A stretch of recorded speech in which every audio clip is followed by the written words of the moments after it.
SNESdrunk. One game series that went a long way toward helping the Sega Genesis stand out was Road Rash. To this day, it's still a fun playthrough, especially with the second player. Meanwhile, with the Super Nintendo, the only combat racing you could get was stuff like Super Mario Kart and Street Racer. Both good games, but obviously much more cartoony. Sometimes you just need to punch someone in the face and watch them go flying behind you. You gotta love that. Well, believe it or don't, there does exist a Super Nintendo motorcycle combat racing game. Full Throttle All-American Racing was released in January 1995 and made by Gremlin Interactive, who also developed the Lotus series, which later became the Top Gear games on Super Nintendo. They also made Nigel Mansell's World Championship Racing, and according to Nintendo Power, that is the game engine used in Full Throttle, for better or for worse. And as you can see, you can race on either bikes or on watercraft, similar to Kawasaki Caribbean Challenge, also on Super Nintendo.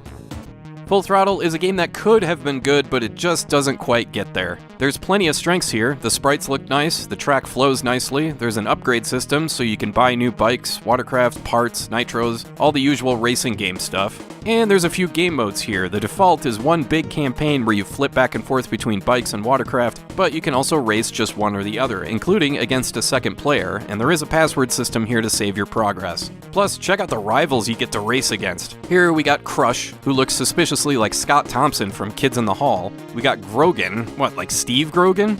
Eagle has some tremendous hockey hair, and we also got Sonya Blade and Mark Henry to round out our cast of characters. And hey, the control layout is nicely done too. It's A to accelerate, X to fire off a turbo, and the L and R buttons kick to either side. The big problem, however, is that kicking is all the combat this game has. No weapons, not even a punch. You just kick to either side of you, and that's it. The game also has this weird way of locking you into a fight with whoever it is you're trying to pass. You catch up to them, and you've got about 4 or 5 seconds to kick them out of the way, or you'll fall behind and you'll have to catch them again. One problem with this approach is that everything makes you crash, so it's tough to get close to other riders. The hit detection is stupidly wide, so narrowly passing stuff like road signs, traffic cones, and oil slicks is annoyingly finicky. Granted, the crash animation here is pretty good, but you'll be sick of seeing it after about 5 minutes. This is much more of a problem on the bikes than on the water, but racing on the water just kind of feels like you're racing on bikes but in slow motion with fewer obstacles. Hey, I'll give the game credit for making the two race modes feel a bit different when it comes to the controls, but that doesn't always make it worthwhile. There's also a bit of difficulty imbalance that you'll notice the more you play. At first, the campaign is a slog. I was scraping by with third-place finishes at best, but once you upgrade your vehicle, you'll be cruising to comfortable wins the rest of the game, to the point that it actually gets kind of boring. Rather than have your opponents match your gear and your skill, instead the game throws obstacles at you on the track itself. You'll run through crossing traffic, drive through tunnels that you can get kicked into, and smash into giant walls that pop up out of nowhere. Have I mentioned that every frickin' thing in this game makes you crash? Ugh.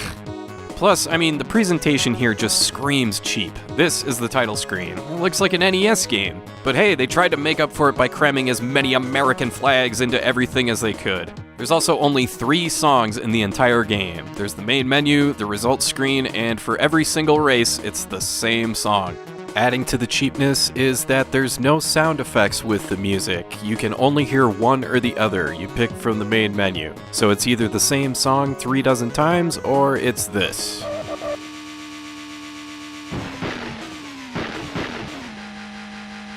So yeah, if you're keeping score at home, that's a lot more negatives than positives, so I can't say I recommend Full Throttle All-American Racing, although I do think the bones of a good game are in here somewhere. There's a lot to fix though, like maybe make the crashes more forgiving, and add a couple more attacks, and add some sound effects, and mix the music up a bit, and fix the difficulty, and yeah, I could go on. I do think Full Throttle is an interesting curiosity, so if you're really into obscure Super Nintendo games, then you might find this one worthwhile for, 15 minutes?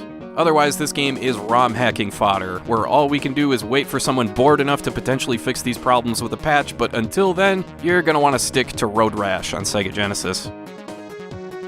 Alright, that's all for now, and I want to thank you for watching, and I hope you have a great rest of your day.